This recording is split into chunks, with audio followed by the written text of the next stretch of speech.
Praise the Lord.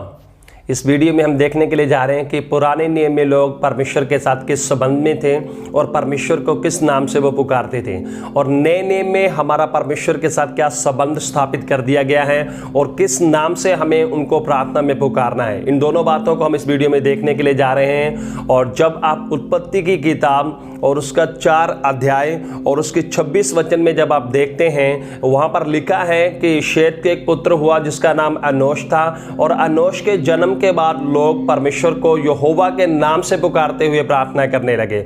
और इस प्रकार पूरे पुराने नियम में लोग यहोवा परमेश्वर के सामने प्रार्थना करने लगे।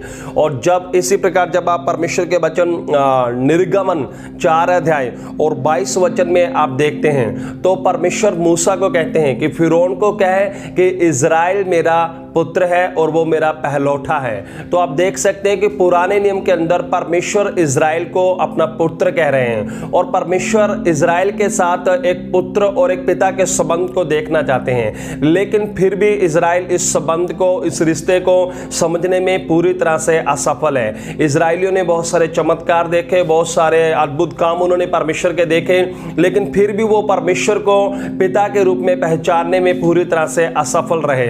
और मेरे प्रियो, जब आप यिर्मयाह की किताब और उसका 3 अध्याय और 19 वचन को जब आप देखते हैं, तो वहां पर लिखा है कि परमेश्वर कहता है, वो परमेश्वर इज़राइल से सुनना चाहते हैं कि तू मुझे पिता कहकर पुकारेगी।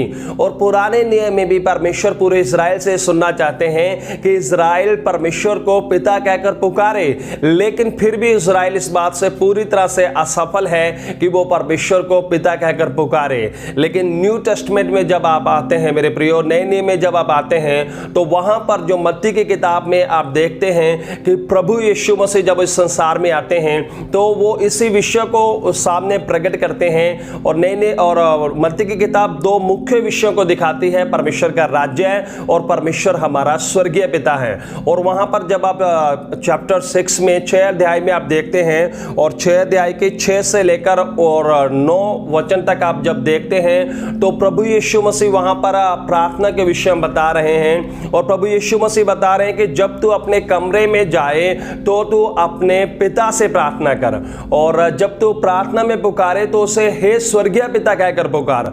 और आप देख सकते हैं मेरे प्रियो, नए नियम में प्रभु यीशु मसीह मनुष्य जाति के साथ परमेश्वर जिस संबंध को लगाना चाहते हैं, उस रिश्ते को प्रभु यीशु मसीह दिखाना चाहते हैं। और प्रार्थना में प्रभु यीशु मसीह लोगों को और परमेश्वर के लोगों को जिसके परमेश्वर के साथ एक पुत्र और एक पिता के रिश्ते को जोड़ना चाहते हैं। और प्रभु यीशु मसीह प्रार्थना में संबंध को स्थापित करने के बारे में नए नियम में बता रहे हैं। और मेरे प्रियो, आप नए नियम इस भेद को, इस प्रकाशन को आपने समझना होगा कि जब भी आप परमेश्वर के सामने नए नियम में आते हैं, तो आप उनको अपना पिता कहकर पुकार सकते हैं। और नए नियम में परमेश्वर का आपके साथ जो संबंध है वो आपके स्वर्गीय पिता हैं, और आप उनके बेटे और बेटियां हैं। और आप जब भी प्रार्थना करें और अपने आप को उनके बेटे और बेटियों के रूप में पुकारें और उनको स्वर्गीय पिता के रूप में पुकारें। जब आप प्रार्थना में इन दोनों बातों को आप बोलेंगे, तो आप परमेश्वर के साथ एक गहरी संगति, एक गहरे संबंध को, एक असीम प्रेम को आप अपने अंदर महसूस करेंगे।